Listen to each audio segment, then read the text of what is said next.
2, 1. Duh. I thought I had it. There, go.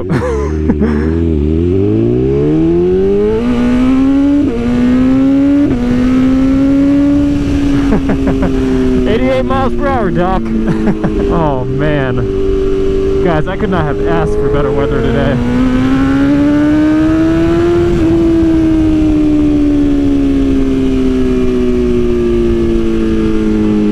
Was that 100? Did we get the daily 100 or did I miss it? I wasn't looking. I was worried about this guy in front of me who was switching lanes for no good reason. There's no one in front of you. You're not making a turn. Yo, I finally got a key tag on here. There's like a zip tie on it when I bought the bike, and I just left that on the whole time. I don't know why, but if you want to be like me, you can go get yourself a Motonosity key tag from motonosity.com/shop.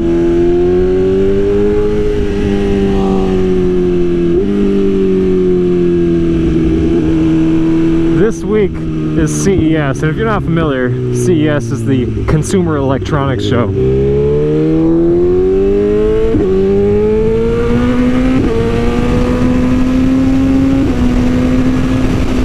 There's 100 if we didn't get it earlier. Mainly just all about tech. Companies revealing new stuff, announcing concepts, new things that they're going to be selling in the next year. It's pretty cool, but a lot of times there are a lot of car and motorcycle products if they have to do with tech. Aside from the electric car that Sony pulled out of left field and unveiled, we have a new electric motorcycle that is now available to order, and supposedly it's going to start delivering in 2021. I don't know if that'll actually happen. It's not available yet, but you can start pre-ordering it now, and that is the electric motorcycle from Damon Motorcycles. I hadn't heard about them before. By the way, don't ask me why I rode this way in rush hour traffic. I do not know, but I like following all the stuff that comes out, and I came across the bike that they were revealing. I hadn't seen it on Instagram or anything like that before, but I checked out their Instagram after seeing stuff and saw that they had been kind of teasing this bike for a little while now. But here, let me give you the specs first. 200 miles per hour, 200 horsepower. By the way, I know you guys got a great view right now. 200 horsepower, 200 miles of range, 200 miles per hour. That's the specs on this thing, which in itself isn't necessarily like the huge deal with this. 200 miles per hour while still being able to get 200 miles of range, so that's a pretty big deal. But that's not the real thing that has me excited for this. You've been able to get those three stats in some combination from other bikes. Of course, you got the Zero SRF, which did over 200 miles of range, I think, or about 200 miles of range, but it only does 120 miles per hour, if I'm not mistaken. Wow. Why the traffic? Lightning Motorcycles has their, I think it's the LS218. I remember the number because they touted as 218 miles per hour. That one hasn't been available. It's just been announced, and I think you can reserve it. That one's not available yet, but that one was touting 218 miles per hour top speed. But again, lower range. This one is touting 200 miles per hour and 200 miles of range, and that's based off of, I think, highway speeds of 60 miles per hour. At 70, it'll get like 160. So that collection of stats together in one bike is pretty great. But that's not why I'm so excited about this bike, and not why the majority of people are excited about this bike. It's everything that goes into it. It's being touted as like the Tesla of motorcycles.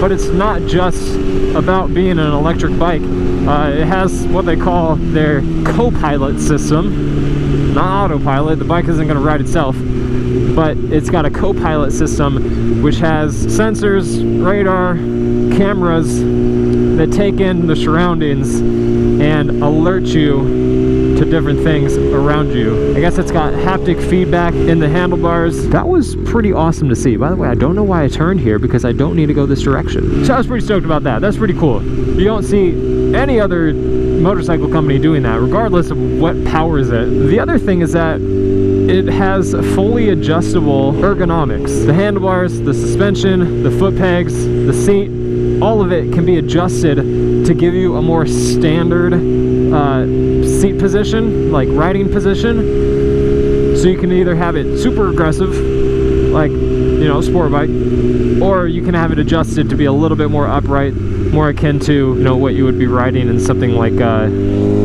know, like one of the 650 class motorcycles, which are a little bit sporty, but a little bit more upright. That is what I am most excited about with this bike. I have never talked with Damon Motorcycles. I'm not associated with them at all. I got no idea if their bike is going to be good or not, but I love seeing new stuff come out of the motorcycle community, different manufacturers, to see more competition in the bikes that we have. I think having that, more options for people, is what's really going to kind of bring a little bit of hype back to this community. People aren't riding, they're not even driving as much as they used to. And I started my whole YouTube channel with the point of bringing new riders and people looking to ride that hadn't even started yet along with me, to encourage other people to try what I did. I started my channel when I first started riding. You know, I had seen a bunch of other people making videos on their motorcycles, but hadn't really seen anyone make videos on their motorcycle from the point of being an absolute noob with no experience. And that's what I wanted to do. And now here I am, what, 8 years later. I'm still riding, I still love it, and it provides a living for me now. And that's why I like to see companies like Damon Motorcycles, Zero, you know, when Yamaha does stuff like the Nikon, when you see Ducati putting out something like the V4, Honda, back when they came out with the Grom, and creating a whole new kind of demographic of riders.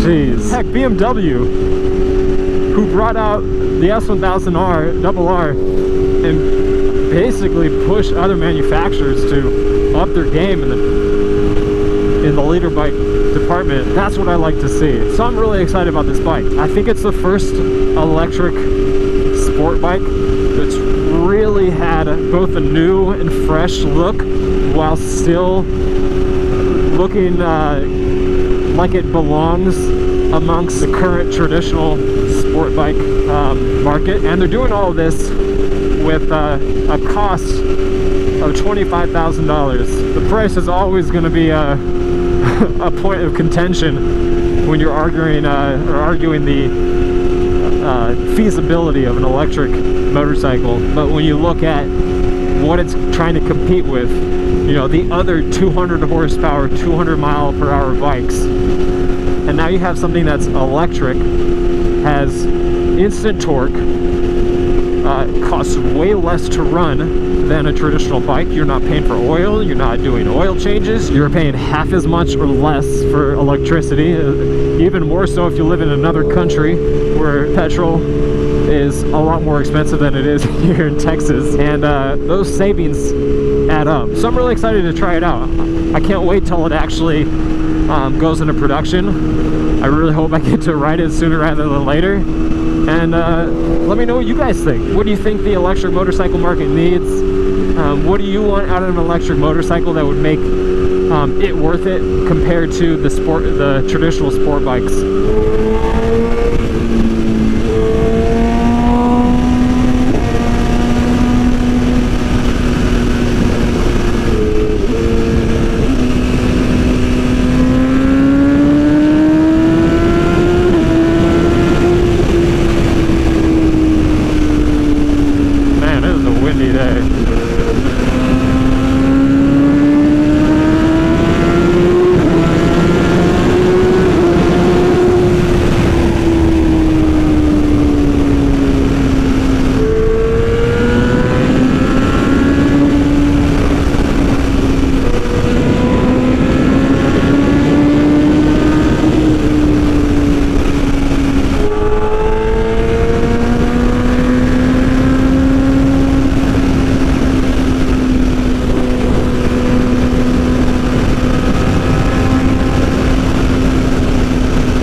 the last thing that I just remembered, they also have a Premier Edition. They're only making 25 of them, and I guess this is kind of equivalent to the Founders Edition that Tesla will release when they have a new model. And that one's going to be like, I think 45 or 50,000. The only thing that it adds is Brembo brakes and Olin suspension. Other than that, it's just the exclusivity of the bike and that you're going to be getting it before anyone else.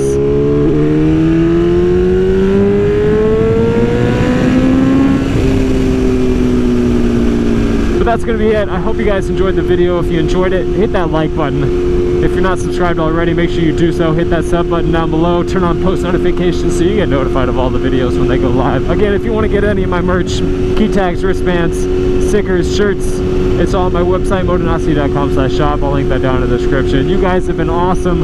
I've been Motonosity. Remember, life's better with horsepower. Keep life lived. And I will see you guys in the next one.